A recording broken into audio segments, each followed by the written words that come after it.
done not go walk around all day. You. I pack it up.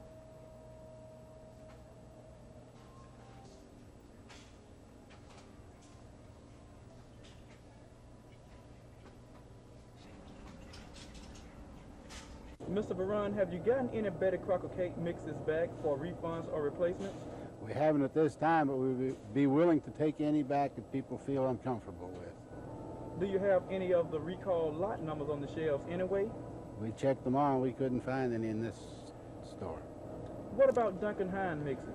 Duncan Hines' representative was here this morning, and he pulled a few items and checked out all the rest.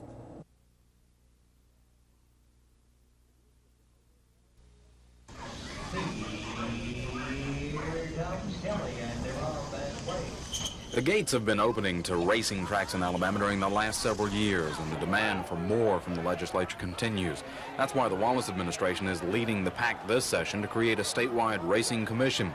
Elba Representative Jimmy Holley is handling the bill, which he says doesn't mean he endorses racing tracks. Come into the mainstream of the other states in this union that have pari-mutuel betting to establish a racing commission, a state racing commission, because we're the only state in the union that does not have one. Provisions of the bill include a 5-year moratorium before the commission would have authority over any existing or new tracks. But after that 5 years, in addition to authority over rules controlling the types of betting procedures, the commission would begin to collect a 1% tax on gross receipts, estimated at $4 million a year. With the Racing Commission bill under its belt, the administration did not block other bills proposing a Huntsville dog track and a Birmingham horse track. On other controversial issues, the House State Administration Committee approved a utility territories bill which would divide the state into service areas for utility companies. Proponents of the bill say it would prevent situations like this where different utility lines crisscross to compete for business. But the municipal electric companies like Dothan, Opelika, and others say the power company is just trying to stop the cities from expanding their service boundaries. The House Business and Labor Committee voted with labor today and approved a prevailing wage bill. Labor forces say it will ensure fair pay for workers on state construction jobs. Business says it will drive up the cost of construction footed by the taxpayer. Chris Grimshaw, WSFA TV News. If it were to be amended. A bill designed to forestall a federal takeover of the state's hazardous waste regulation program sailed out of a Senate committee this morning, but not before promises were made to amend the bill. State Environmental Management Director Joe Broadwater repeated his plea to pass the bill or lose control on April 1st. Representatives of several environmental groups agreed and urged the committee to pass the bill out without changes. But a company represented by former State Senator Bob Wilson wants to repeal one of the state's hazardous waste laws, and they want to amend the proposed bill to do it. At present, only one hazardous waste landfill is allowed per county unless the legislature gives the approval. Mr. Wilson and BFI, a waste disposal company, would like the Alabama Department of Environmental Management to have that say-so. Opponents of the amendment say any last-minute changes to the bill, which already has EPA approval, could mean a snag in efforts to beat the April 1st deadline. The bill and amendments could come up for debate next week. In other committee action, a bill requiring license plates on the front of vehicles was approved. The bill's sponsor says having the tag number on the front will help law enforcement. The additional tag would cost $4. Dennis Latham, WSFA TV News at the Capitol.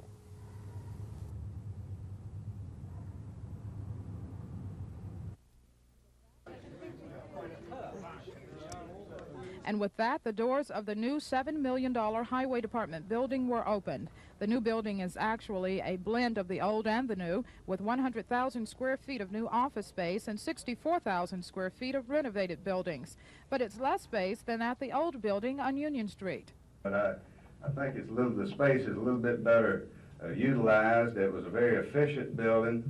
It cost a little over $7 million.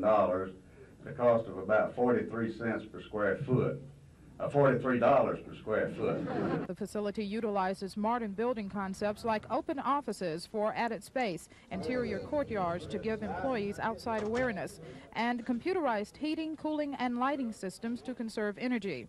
Work on the new building began during the James administration, something for which Governor Wallace gave his predecessor praise today.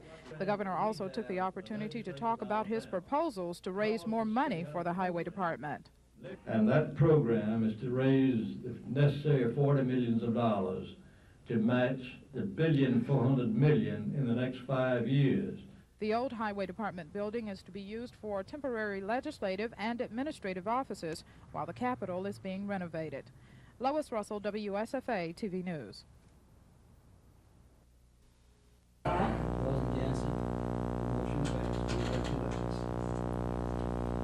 More importantly, we shall continue to bring ability the American dream, to humble ourselves, depends upon individuals such as ourselves to meet the critical needs of our citizens, young and old, and will survive. Perhaps one of our days, our mental hospital, you can't receive no welfare, no social security. Alabama, to make Alabama a better place for elderly to live, grow, or provide better care for medical treatment for the aged. Senator, industry, big business, Congress, or the state legislature, other governmental agencies to work on the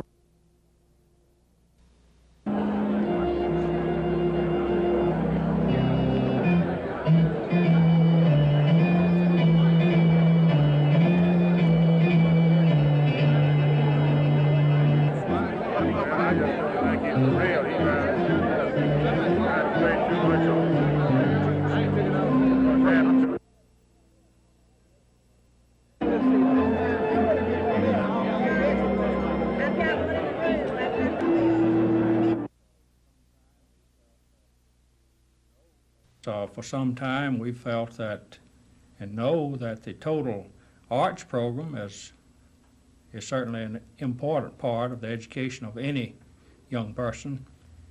And the youth symphony is... Let me mention one other thing that Now, I was in the 5th grade when I started playing till I graduated from high school.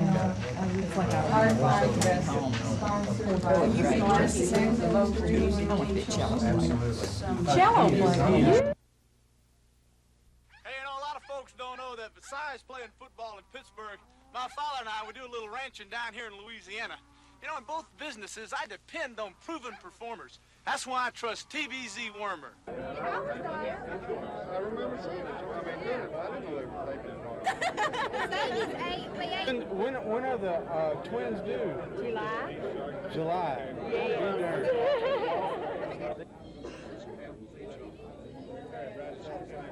You gonna suit up?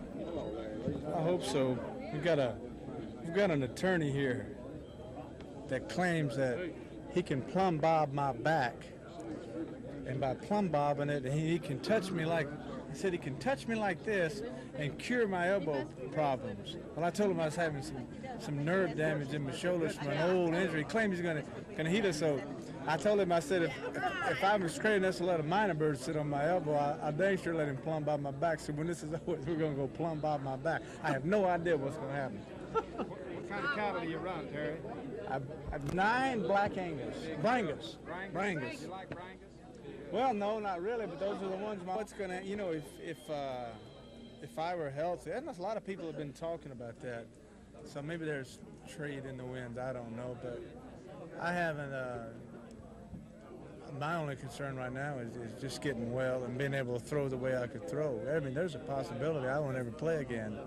So if I'm healthy, and then they should trade me. Then that, you know, I just have to wait and see.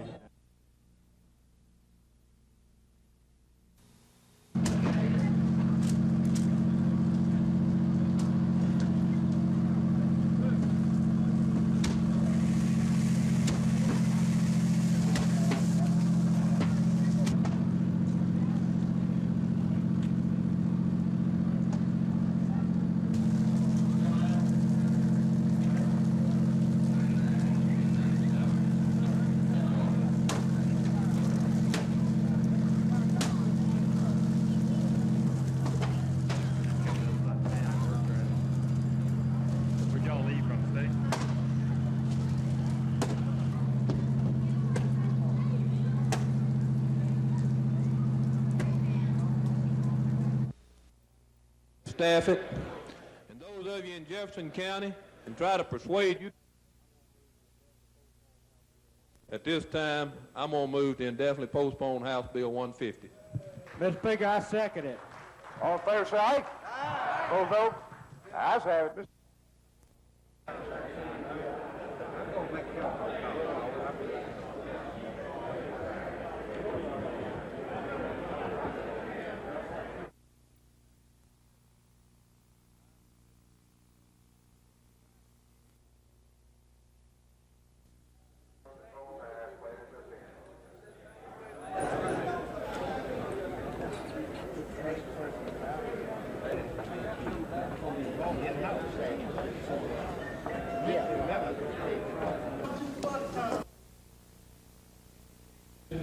They say they are in agreement, and yet when we vote on it, we find that they're not in agreement. They sit down at the table, and they don't have a place there so we can let this. Now that's a legitimate and reasonable request, and we can't get it. And by inserting in lieu thereof the number 1985. Proceeding in which all of that was discussed. And the same Senate to aid them for permits for the company he owned. Given us in the last several moments what appears to be a very fine brief of the university, and that we continue to have some problem because It's been regularly renewed for, I think, 3 times, the most recent one being in May. And inquired, is there going to be any problem? And it was told no. Exact, when it was adopted. And I think what has to govern Advisory opinions 753 and 772. Mr. Chairman, once again, things have gotten better as far as inflation is concerned. Unemployment is down, of course, not to the levels that everyone would like to see them down. For white and black unemployment is still a problem. What is Walter Mondale going to be able to do that Ronald Reagan has not already done? As a matter of fact, fewer states have suffered more from Reaganomics than Alabama. Your unemployment levels there are still very high. You're over 10%. At one time, I think you hit 15 and 16% unemployment. The fact of it is that the real cost of credit has doubled because of these tremendous deficits, and the result is great damage throughout your state. Your rural parts, your farm economy has been devastated. A few years ago, you were the broiler capital of the world. Now you're in full retreat as a result of Reaganomics. And the same is true with your other grain-producing areas. And I think in no respect has that policy proven to be sound and solid. We simply must get these deficits down in a very strong way, which is what I'm committed to, in order to get these interest rates down. That's what Alabama needs. Governor Wallace has included in these bills in his crime package again this year. They are as follows. The Alabama Crime Victims Compensation, Montgomery, Troy, and recognize them at this time. If I miss any of you, to commend the Alabama Supreme Court. And it's also like to thank Jim Smith for reserving.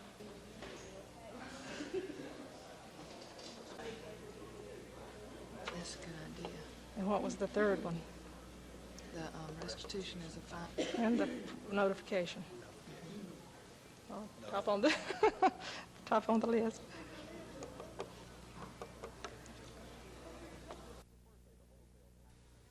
To staff it. It was the first day the wholesale tax measure could be debated on the floor of the House. But during the week, wholesalers across the state began organizing against the measure, which they say would be devastating to many wholesalers and would only mean higher prices to the consumer. Today, those wholesalers collected in the Capitol Rotunda expecting a long fight. But bill sponsor Roy Johnson threw in the towel. But now I'm realistic enough to know what the sentiment is here. I'm realistic enough to know that it's not the governor's responsibility to twist arms and try to persuade you to do something that you're not willing to do. At this time, I'm going to move to indefinitely postpone House Bill 150. Mr. Speaker, I second it. All in favor, say aye. Opposed, no. Ayes have it. Mr. Speaker. Bill indefinitely postponed. Instead of offering an alternative measure to raise $58 million, the administration offered a new general fund budget which cuts every agency by 3%, drops the state employee pay raise, and doesn't attempt to meet federal court-ordered improvements in prisons and mental health. Tom, that's a scare budget. I participated in those before. They tried to scare you into something. But Ways and Means Committee Chairman Tom Coburn says the measure isn't a scare tactic, but a bill that only spends what's available. Lawmakers say they know their weekend will be filled with phone calls from those agencies complaining about the cuts. Meanwhile, the administration says it doesn't have any tax alternatives of its own and says if the $58 million in tax needs are to be met, legislators will have to come up with some ideas. Chris Grimshaw, WSFA TV News at the Capitol.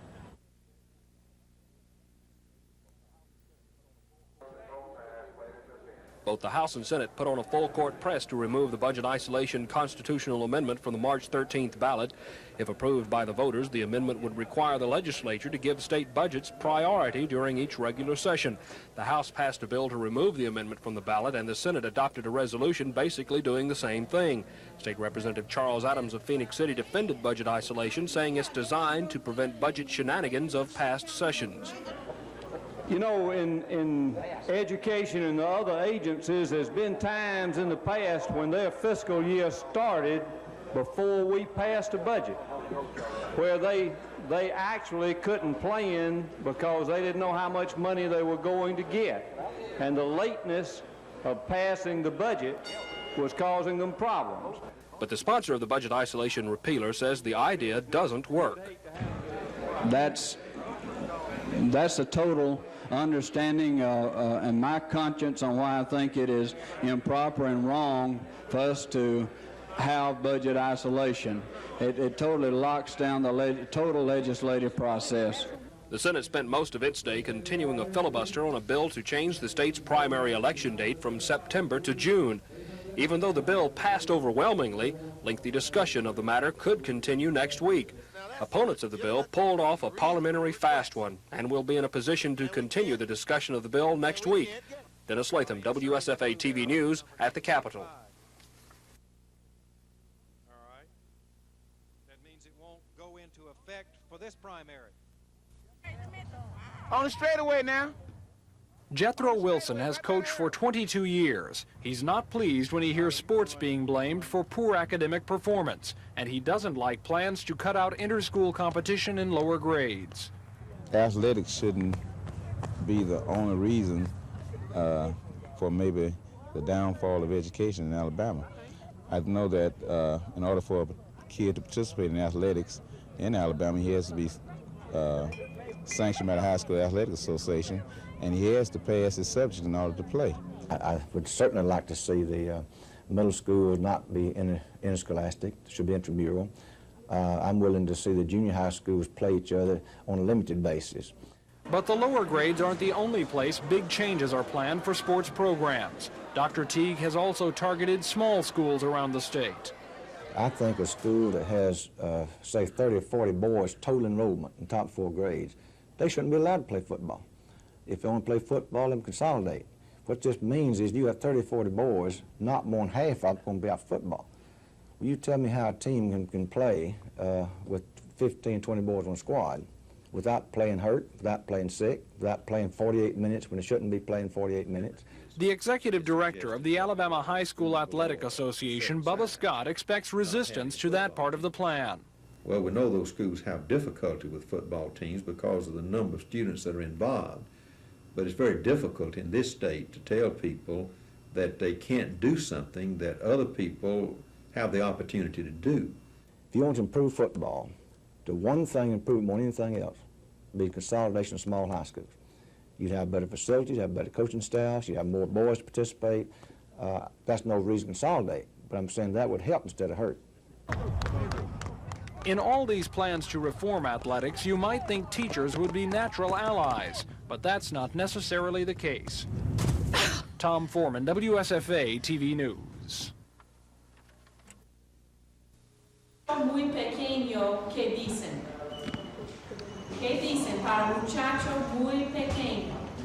Niño, sí, correcto. Judy Pratt teaches Spanish, and like many of her fellow teachers at Lanier High School, she says sports seldom interfere with her students' academic performance.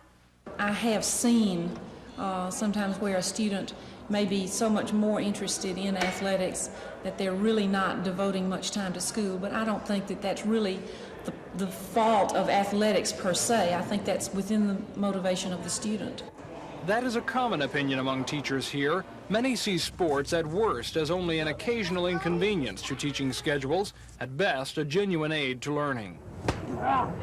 As a teacher, I felt that sports was overemphasized, but when I became a principal, I saw what a sports program can do for your school. It gives it an atmosphere and it gives it a cohesiveness that other things can't give it. Still, if students need exercise and competition, you might ask if daily physical education courses don't do the job well enough. Connie Hobbs, who teaches phys ed, doesn't think so. Now, physical education, you get the basic fundamentals, but in the athletics itself, you have higher skills. All of this is not to suggest teachers don't see room for improvement. If there is something that is important for them athletically to take part in, either as a participant or as a spectator, then I try to arrange work where it will not really give them a big problem. Do you think it's right that academics should take a backseat like that to sports? I don't think the principle of letting athletics take precedence over academics is right, but realistically, sometimes I don't think it will hurt academics to have a little give and take. But in this whole controversy, what do the students have to say, and how much do their opinions even count? Tom Foreman, WSFA TV News.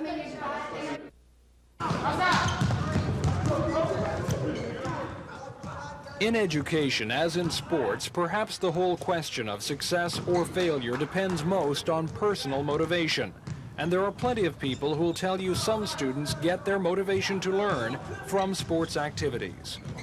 It helps me excel because I want to be an academic All-American myself. And, you know, I just feel great about athletics because it helps me a lot in everyday life because you learn a lot here that you don't learn in the classrooms, you know. If a student doesn't want to study at night, then nothing's really going to make them study. It's just a habit that you have to form. You need a high academic record to go into college in athletics. So it gives some people an incentive to go on and achieve high grades in school. Still, the question remains, is the balance between sports and education all that it should be? None of it was just to get attention. I'm very serious about every recommendation. However, there's a few recommendations that I'm willing to modify some. And to some extent, athletics would fall in that category. Do you think you stepped on holy ground when you even mentioned the word athletics? I wouldn't say holy, I might say hallowed. But again, Tom, if you're going for excellence, you can't move from mediocrity or average to excellence without making some changes. When you start talking about changes, people get nervous. They start asking questions. And there is another part to the question, and perhaps the most important part. Just how much will changing sports programs improve academic performance? If a person has education high on their list of values, they're going to find time to study. And you just have to get your priorities in order.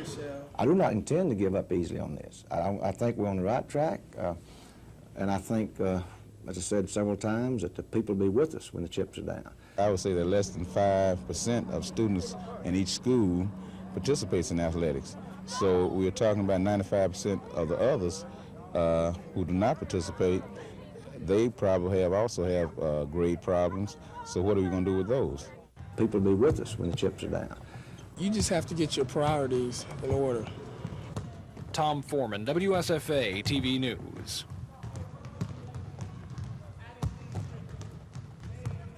After a visit to the jail yesterday and interviewing the inmates, we find that the jail clothing that is not provided, that linens, clean linens, and bedding is not provided, that the food served the inmates is unfit and inadequate in size of the portions, that there's inadequate ventilation in the jail, that the electrical wiring in the jail is dangerous, and a variety of other things that were covered in the court's prior orders that the defendants have not complied with. Each year, 35,000 new traffic and misdemeanor cases are heard in Montgomery's municipal court. The average fine is $50. 20% of the defendants in those cases never show up in court. Public records show that every year at least 7,000 people charged with minor crimes fail to appear. Court Administrator Judy Robbins says authorities never stop looking for you if you haven't paid a fine or if you fail to appear in court. Well, they're subject to arrest at any time because the capious files are available to law enforcement officers around the clock 7 days a week. Once a person is arrested on a capious warrant, they are subject to additional penalties other than those of the original charge, and that's a delinquent fee being added to the original fine, being fined for contempt of court, or actually being incarcerated in jail for contempt of court. Also, they'll have to pay the $25 reinstatement fee to public safety for their driver's license reinstatement. The clerk's office has warrants dating back to 1974. They are still being served, and the penalties and interest on those warrants is still running. This is Norman Lumpkin, WSFA TV News reporting.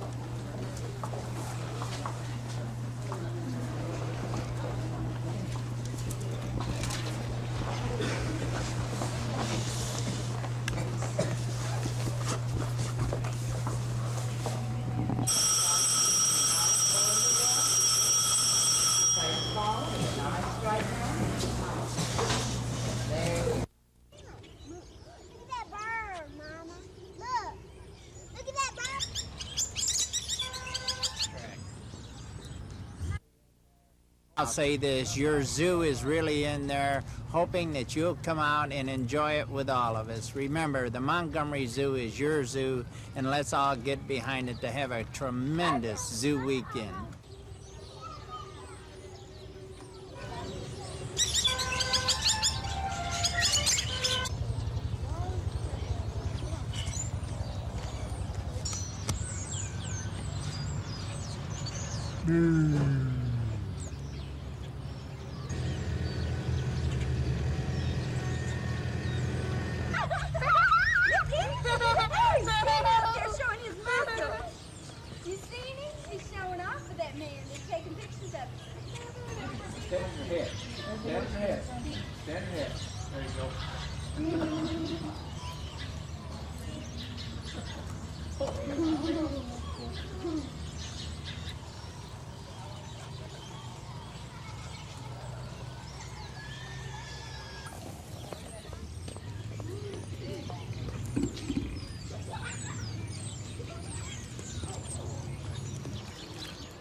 Alabama Power Company and the rural electric cooperatives have joined forces to push this measure, which is being fought by the only other source of electricity, the municipal electric companies, 36 cities in Alabama that have their own distribution system.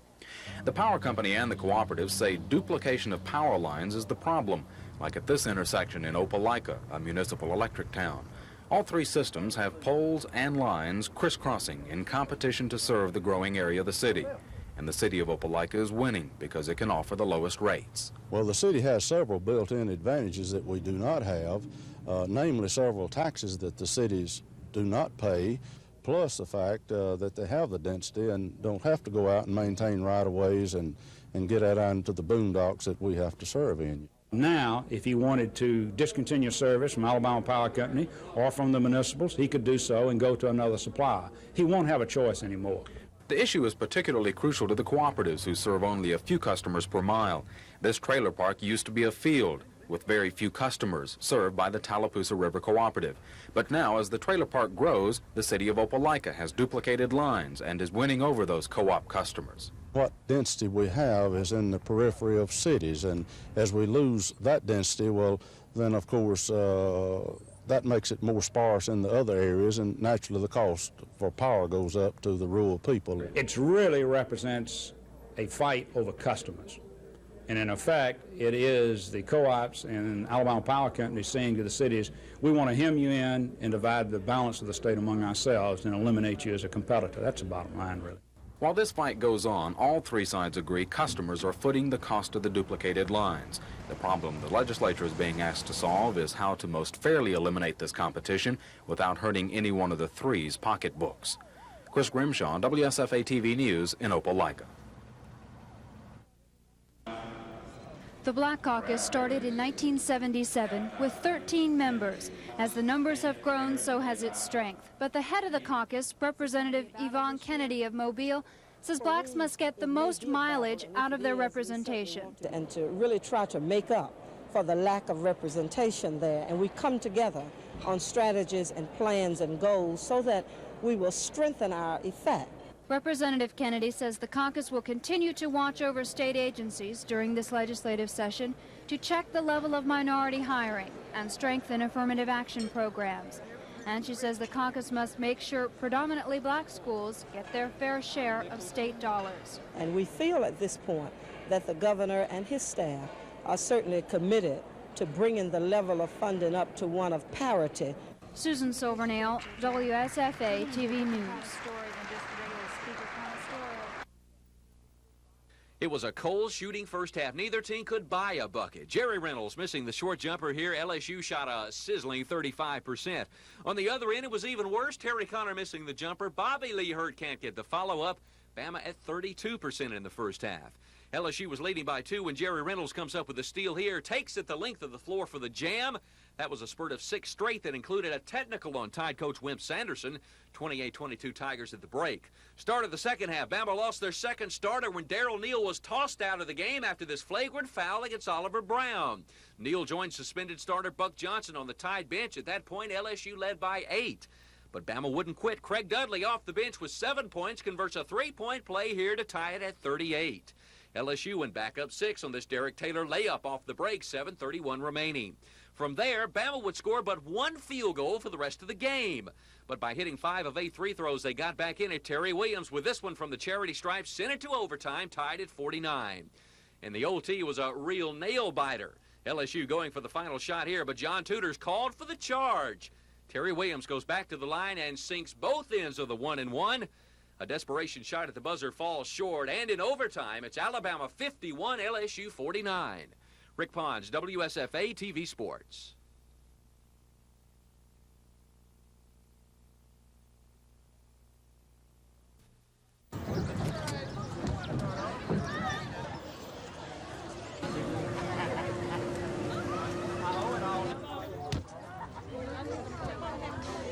We are now working on an African display, and that we have the monies for, and this monies here will go to our new project, which will be the educational facility, which will be used for as sort of a prep building for people from preschoolers to senior citizens. It'll be a tremendous thing, and it's part of our master plan, which is so important. The Dixie Zoological Society, one of the sponsors of Zoo Weekend, along with WHHY and Delta Airlines, and of course our good friends McDonald's, have made it possible for the master plan to become a reality, and it's all going to start to blend in. The people in Montgomery are going to have a great zoo, believe me.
Up on Rye, we found the front bedroom involved with fire.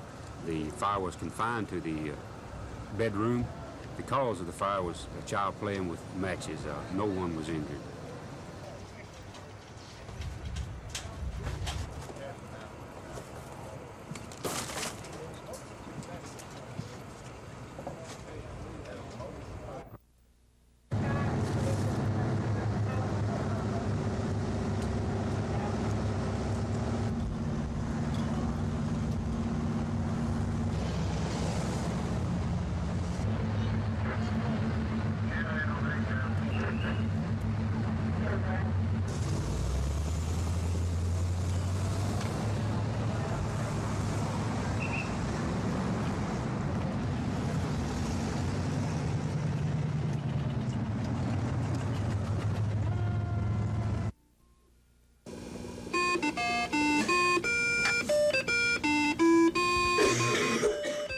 Computers are becoming a much bigger part of the American lifestyle every day, and Alabama schools are no exception. State officials say a half year ago only 600 computers were in our schools. Today there are more than 4,000. To load in your own words, you type in starting in line 1120. But those same state officials say there is still a shortage of good computer programs. That is, the instructions to tell the computers what to do. And that's why today, teachers from in and around Montgomery became students for a while, learning about a new series of computer programs designed to teach about energy. Over 980 students have used the programs, and we have received letters back from the 3rd and 4th grade students and also the teachers, and they have been quite impressed with the software. The programs cost $40,000 to develop. The money came from the federal government. The whole series will cost local schools only $10, and the program creators say it will be money well spent. We have both a pre-test and a post-test after each of the exercises, and have found a significant improvement on their comprehension. The teachers in general are enthusiastic about the new computer software. After all, they say, their students are interested in computers, and that might be as good a way as any to teach them other subjects. Tom Foreman, WSFA TV News.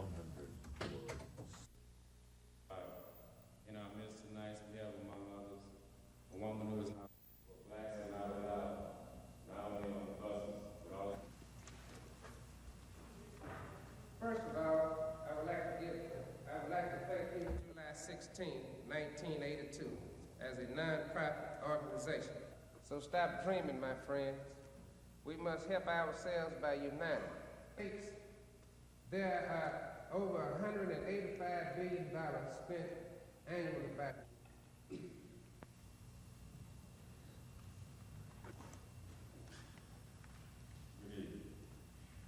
30 years ago,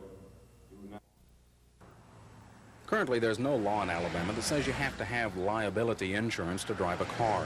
The only thing law requires is that once you cause an accident, you be able to show financial responsibility, either through a liability insurance policy or paying for the damages out of your pocket. If you don't, you run the risk of losing your driver's license and license plate. We think that the financial responsibility laws, if they are adequately enforced in this state, is sufficient. For too long in this state, we've let people drive without insurance, and they inflict injury and death and property damage on others, and the party who's not at fault ends up paying for the damage. Spencer Bacchus is one of a number of representatives sponsoring a bill which would indirectly require every driver to have liability insurance by requiring that you be able to show proof of that liability insurance to any policeman at any time or face a misdemeanor penalty, a requirement insurance companies are fighting. Well, somebody has made the statement that 4% of the people have about 40% of the accidents. So when you tell insurance companies that you must insure your share of that 4% of the people, then obviously somebody has to pay for their accidents. Right now, we are insuring the uninsured motorist by a portion of our premium. And for each of those drivers who takes out liability insurance, it'll lessen the load on us. The other bill legislators will face increases the minimum amount of liability insurance you can buy. Currently, the smallest liability policy pays $10,000 for injury to one person, $20,000 for injury to more than one person, and $5,000 for property damage like a car.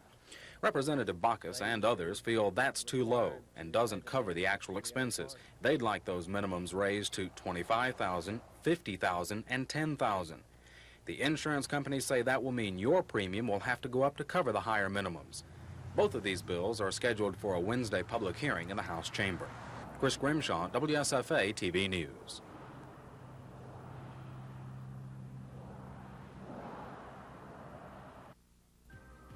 In the 90-meter ski jumping, Dennis McGrain of the USA from Colorado, he was in trouble as he came down, almost got back up, then in a tremendous spill. Fortunately, Dennis McGrain was not injured. Also in trouble was Rolf Augie Berg. He's a young toy maker from Norway, completely loses his balance in midair. Again, fortunately, no serious injury to Rolf Augie Berg of Norway. The man who would win the gold medal in the 90-meter jumping was Matti Nikkanen of Finland. His jump of 116 meters takes the gold medal. In the women's figure skating, Katrina Witt of East Germany was the first place gold medalist. She had a tremendous interpretation of I've Got Rhythm. Women's figure skating gold medal winner, Katrina Witt of East Germany. And in some ways it was an upset because many had thought that this lady, Rosalind Sumners of Washington State, would win the gold medal. Miss Sumners had taken first place after the first round, which is the compulsories. She fell behind in the short program. And then in this, the final round of competition, this being the long program, Miss Sumners overall finishes second. She takes the silver medal in these 14th Winter Olympic Games in Sarajevo. I'm George Michael for NBC News.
Frederick calls this sketch, How Long Have We Been Going On?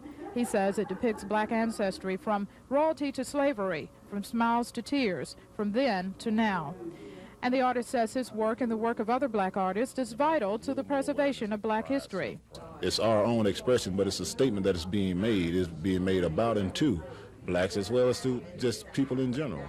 And it's very important. It's very important because it is one of the ways that it's one of the true ways of recording, especially during our time as well as times in the past. It's one of the true ways of recording what actually took place without being biased in any form or other. Frederick says the main problem local black artists encounter is a lack of support from both the black and white communities and from art organizations. He says exhibitions like this one at Fairview do help. Fairview spokesperson Cassandra Pierce says the exhibition has a twofold purpose: to help black artists find an audience and to use the traffic flow to register voters. She says the medical center has strong ties to the struggle for voting rights. In 1965, during the Voting Rights March from Selma to Montgomery, the marchers camped here on the grounds behind the hospital. And so we really feel like we're part of the voting rights history, and we want to keep that going. Lois Russell, WSFA TV News.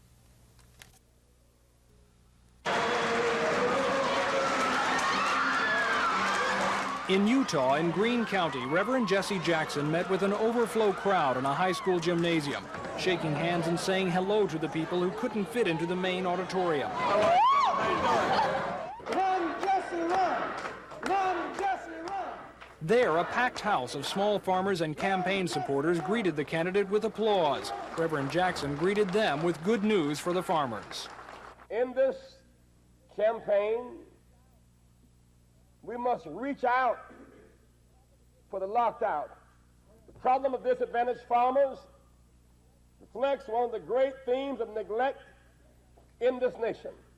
Reverend Jackson is proposing a series of new policies to help small farmers. Among those changes, a plan to make it easier for small farmers to get loans, grants, and technical assistance from the federal government, a moratorium on all federal farm loan foreclosures, and a program to require federal agencies and contractors to buy from minority farmers.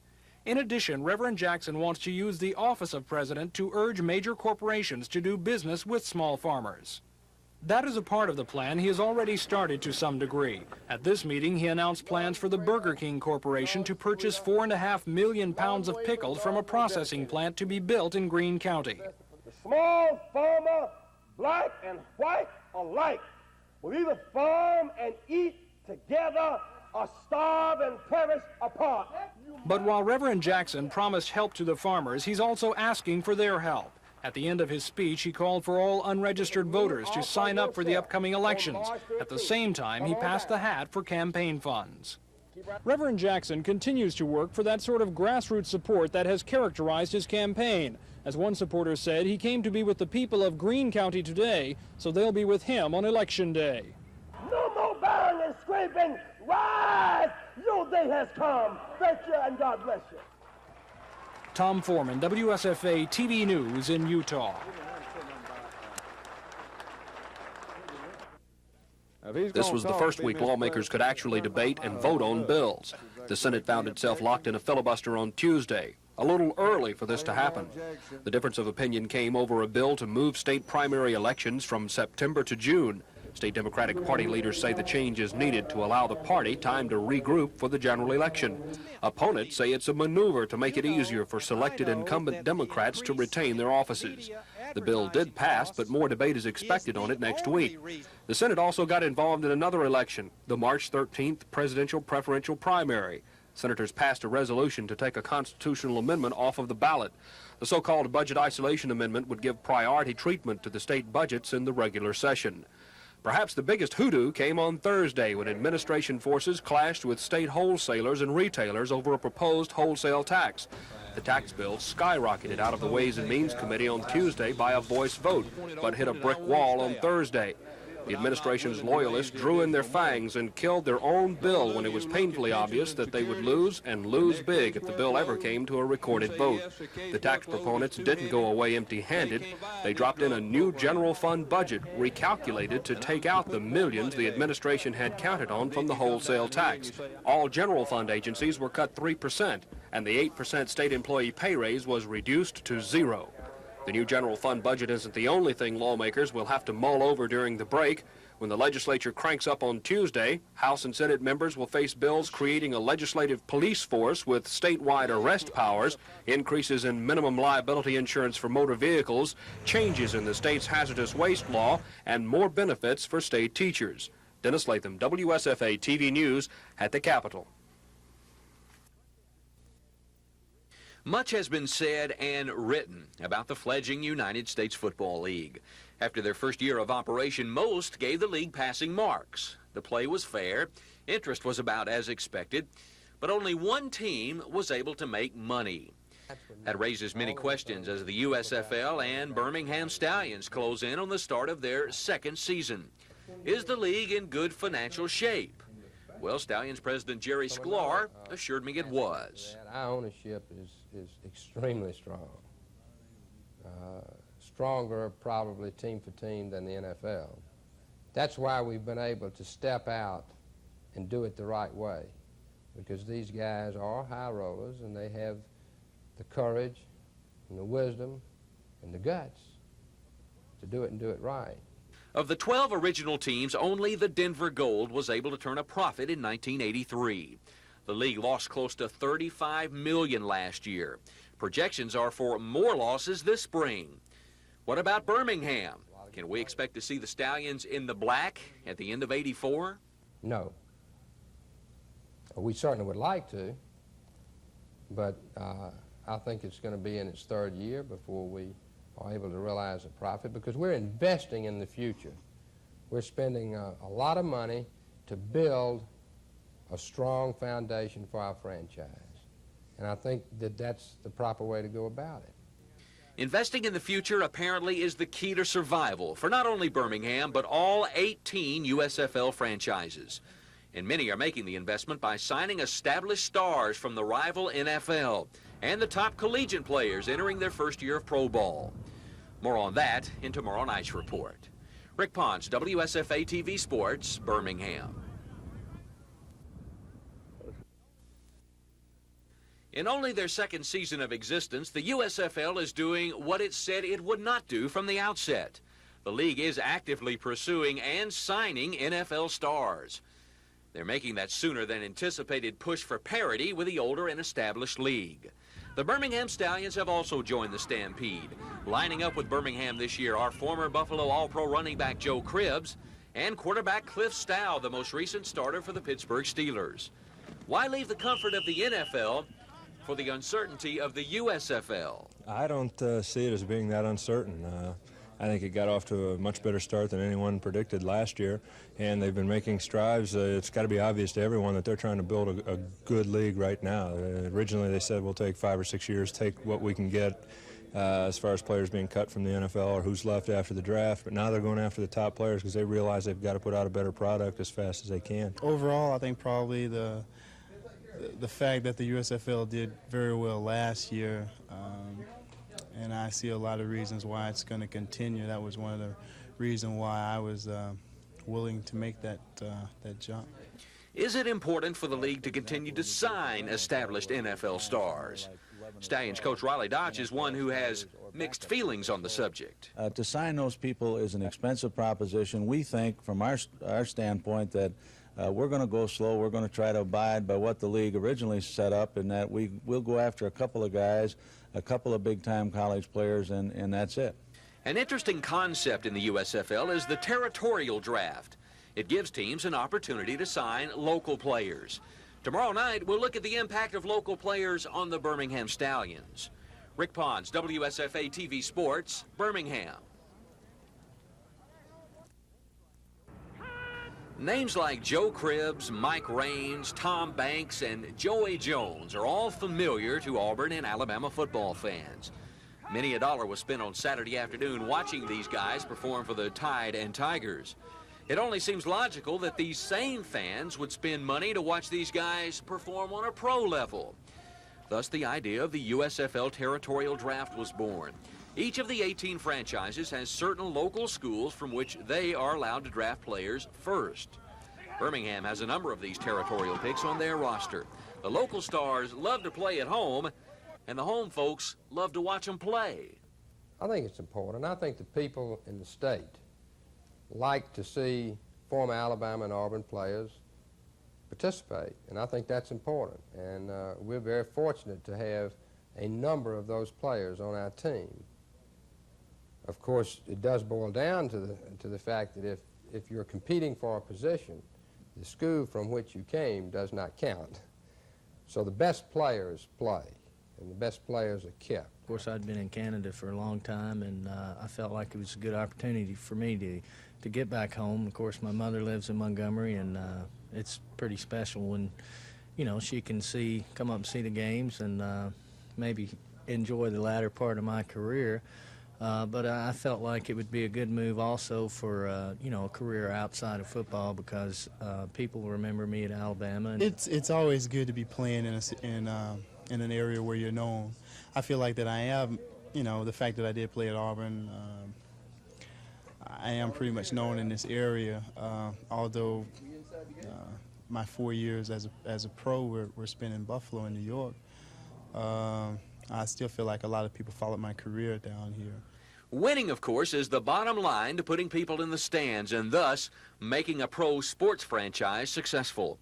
Tomorrow night in part 4 of this series, a look at the Stallions' master plan for winning the 1984 USFL Championship. Rick Ponce, WSFA TV Sports, with the Stallions in Birmingham.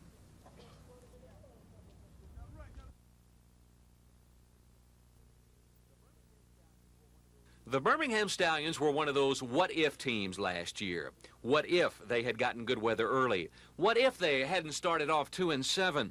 And what if they had played in another division of the USFL? But all these what-ifs added up to a 6-6 season. in a stay-at-home for the inaugural USFL playoffs.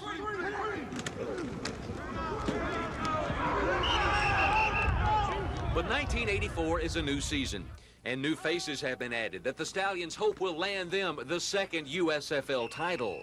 The two most prominent additions are NFL defectors Cliff Stout and Joe Cribbs. Both bring potential to an offense that was already quite good. I guess the idea of getting me down here was possibly just balance the attack a little more. The Stallions led the league in rushing last year, and hopefully we'd like to open it up a little more, get some more passing into the offense. So I think that we both can contribute a lot.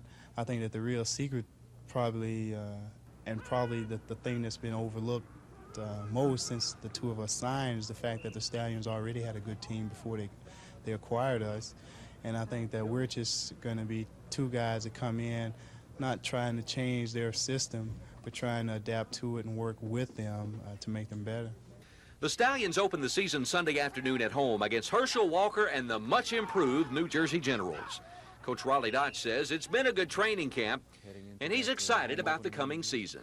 We've had a great training camp. I think I'm very pleased with the way the training camp has progressed. I'm pleased with the weather. The weather's been fantastic, and we've been able to get a lot done. So I feel good about our football team at this point. I know that we're still soft in a couple areas, but overall, the attitude's good, the morale's good, and we're working hard, and I believe our guys feel they can win, and that's important.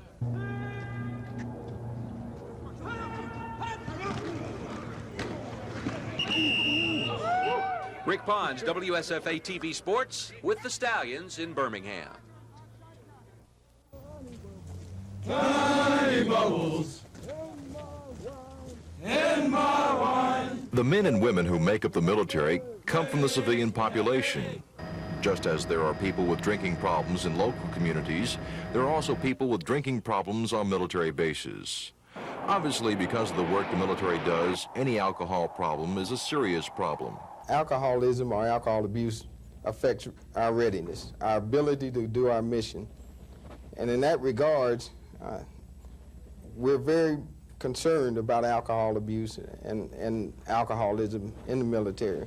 Colonel Shaw, who's in charge of the Social Actions Program at Air University, says about 14% of the people in the Air Force have a drinking problem, compared to 10% for the civilian community.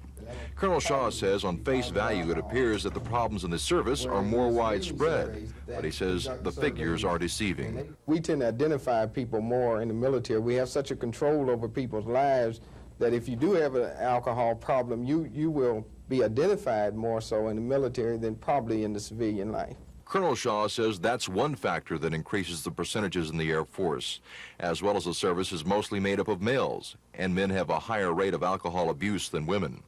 Colonel Shaw says the Air Force is trying to deglamorize alcohol, that is, to break the macho image of servicemen who can drink a lot and still hold their liquor. He says the military has also changed its way of dealing with alcohol problems. At one time, we used to look at alcoholism as a moral failing. In other words, a person who was an alcoholic was an outcast, and we would just kick people out because they were an alcoholic. Now, though, we have accepted the concept of alcoholism as a disease. It's a treatable and it's also a preventable disease. So now we have programs, rehabilitation programs, to rehabilitate people and not kick people out of service anymore. Tomorrow night, we'll take a look at alcohol abuse programs at Maxwell. Don Phelps on the Military Beat. This Alcohol and Drug Abuse Center is going to be a beacon in the western part of the city of Montgomery.